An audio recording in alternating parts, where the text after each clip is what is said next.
I often wonder, could I have got something better? Was there another angle?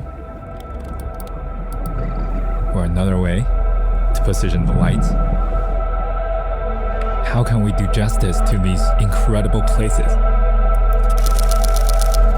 But I guess that's why we keep going back.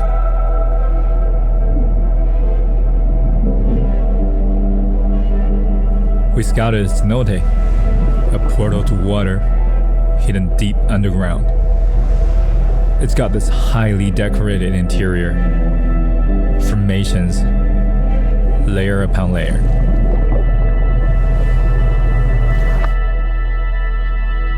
When we get back from scout,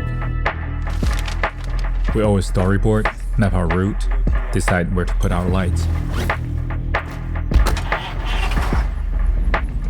You need a plan if you're going to shoot it right, if you're going to communicate the feeling you get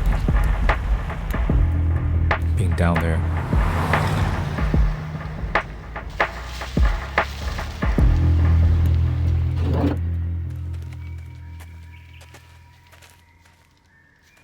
There's this totally alien world, often literally right under our feet, that perhaps no human being has ever entered. And it's been there for a million years.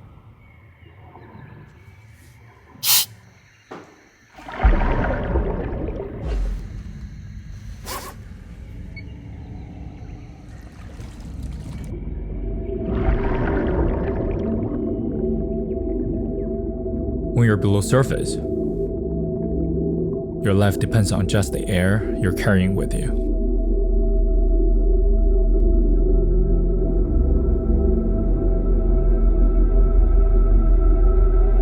So part of your brain is thinking the whole time about survival. But at the same time, another part of your brain is being creative. In the darkness, crafting lights. I like to be really precise about shaping shadow and where brightness shines through. I draw inspiration from everywhere and hope it all comes together into this beautiful contrast.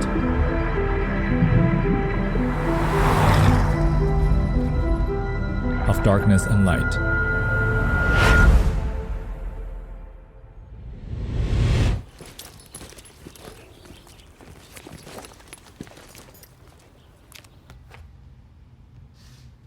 It's like photography used to be with film. There's still this anticipation. Then you see your image, and you think, yeah, that's what it feels like to really be there.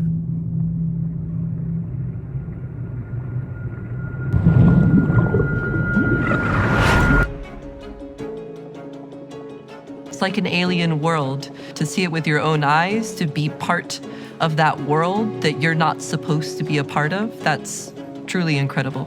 These cenotes, these underwater caves here in Mexico, are truly beautiful. So I think there's many parts of cave diving that draw us to it. Part of it is the exploration, experiencing a part of the earth, a part of nature, and part of it is the personal challenge, doing something that you have to be perfect at. And then part of it is also just the beauty. I'm Rachel. I'm Ping. We're explorers, cave divers, photographers, and cinematographers. Today, we're going to take you into our world, to some of the most unforgiving environment on planet Earth.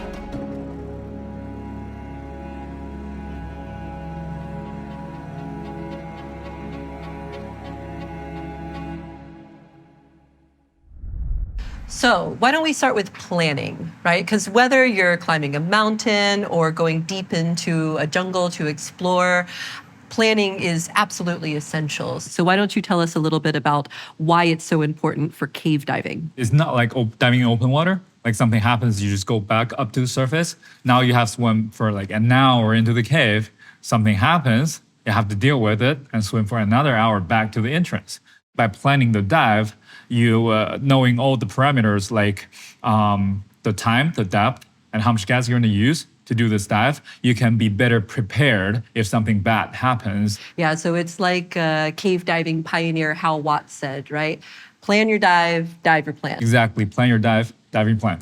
It makes it even more complicated when you add on top of all of the diving, the photography aspect. You have the camera, you have the lights, you have all this equipment, and you have to be thinking about how to get the shot. You have the camera in your hand, and we're focused on the screen, on the photography part.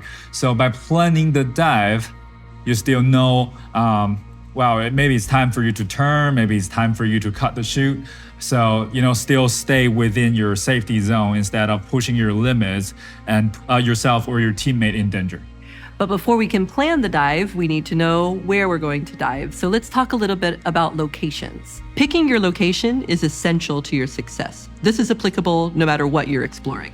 The film director Robert Altman once said, "When casting is done, 90% of my creative work is done." The same applies to doing a photo shoot or cinematography shoot underwater. Picking your location is 90% of the work. Ping is going to take us through some of the fantastic locations that he's explored and tell us what convinced him that those were the places that he wanted to shoot and document.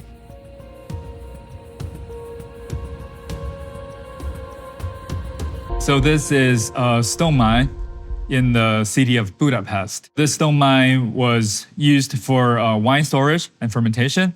And back in the 1990s, it was flooded. Now, and the only way to explore this place is by diving. All right, very cool. So it's in the middle of the city? Yeah. Budapest is famous for hot springs. A lot of people don't know that there's also this flooded stone mine in the city as well. Yeah, cool. So it's kind of like urban exploration. Yes, with this place, the only way to explore is to go in there underwater. I don't know for you. For me, when I've been diving in mines or like underwater structures, man-made structures, I find it so much more eerie than diving in like natural places like caves. Yeah, I get it. You know that humans, just like you and me, have been here, working and living in these places, not like a natural underwater cave that all you see is rocks, and that can be a really cool experience as well. Yeah, I think it's something really good for like history buffs, right? Yeah, you can that's explore, right. but also in having a little bit of man-made history there. Yeah. Speaking of history, I think we've both been somewhere that has literally thousands of years of history at the Great Wall site in Beijing, right? Yeah, so a lot of people don't know that you can actually dive the Great Wall of China. And this place is a few hours drive outside Beijing. It was flooded by the government back in the 1970s when they were trying to build a reservoir there. So all these walls from 600 to 100 years ago from the Ming Dynasty was perfectly preserved. It's so cool to be down there with something that has literally hundreds of years of history. But, we have that in other places too, like in Mexico, where we are right now, right? I love the caves here because the Mayans used to think of these caves as an entrance into the underworld, what they called Xibalba. And even if we don't believe that nowadays, or it's not part of our culture, it still really has that feeling, being the transition world into this place where almost no humans have ever been. It's totally diving into a different world.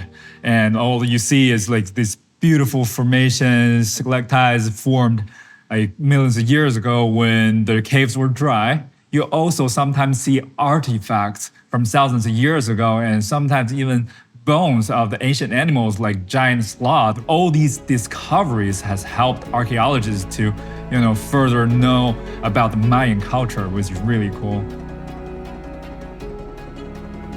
So yeah, that's the thing, is with a location, you need to find something that really fascinates you, something that you want to tell the story of, right? Exactly. So I'm really fascinated by light, and I really love diving these Mexican caves or cenotes because I believe in this cave, light and shadow, they yin and yang, they coexist, and you can't do one without the other.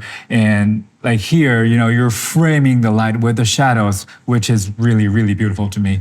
Yeah, it's stunning. It just draws the eye in, right? Because the eyes are drawn to light, right? And so when you have something with very dark darks and very light lights, I think it helps to direct the eye of the viewer. Yes. We as human beings, our eyes are usually drawn to the brighter part in the photo. If we have to have like this main subject in it, absolutely is the light, but also it cannot exist without the shadows, and that what makes the light even more beautiful. When I think about light and contrast, I also think about blackwater diving. Blackwater diving is like you go out at sea at night, and the ocean can be really deep, like hundreds or even thousands of feet deep. All the smaller creatures come up to the surface, and you take photos, film them, and you usually don't see this during the day. It's just pitch black out there at night, and that's a very different way of showing the beauty by nature. You're diving with all these little lives that you don't even know exist. Might be, something that looks like an alien, like this octopus. Larvae? Yeah. For lighting something like this, does it take a different skill? Because I would think lighting this is very different from lighting a cave. Oh yeah, it's very different. So with these kind of photos, like you primarily use the lights on your camera because you're in the middle of the water. But if you're doing this in a cave, you have a lot of off-camera lights illuminate the whole cave in order to get the depth and all the details in the very dark environment. Okay, let's talk about gear.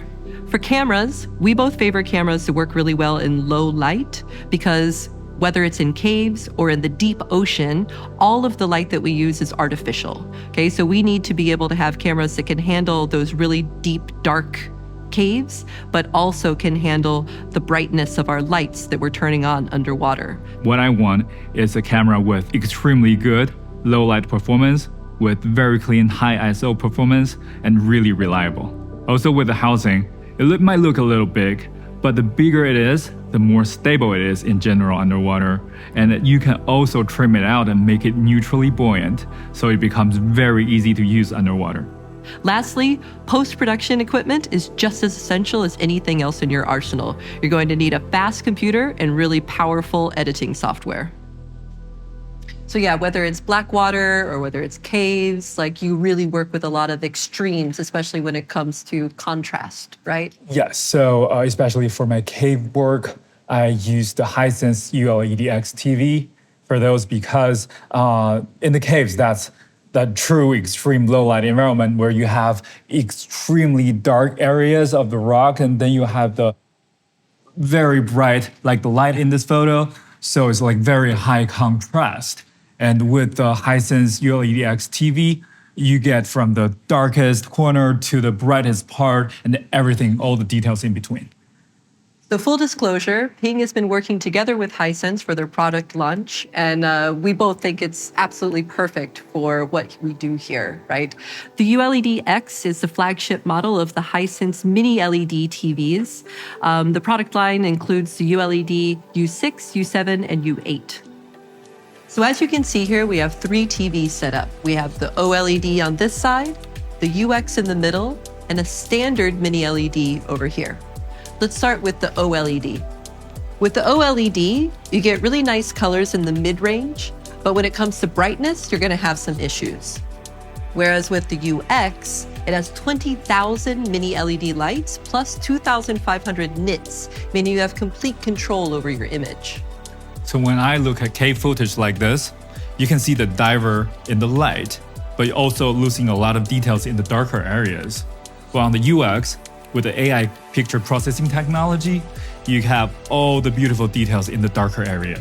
Now, if we shift over here to the standard mini LED, we can see it looks quite nice if you look at it straight on.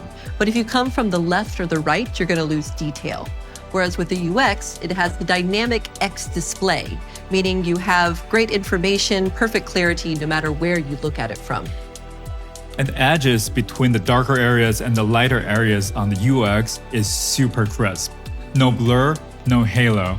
So for me, UX means quality. So Ping, I know you've shot photos all over the world, and it's time now for you to share some of that magic with us. So tell me about this one. Okay, so this is a photo of the cavern at Aktunha. So we got really lucky last year when I was here. It was raining for like a week straight.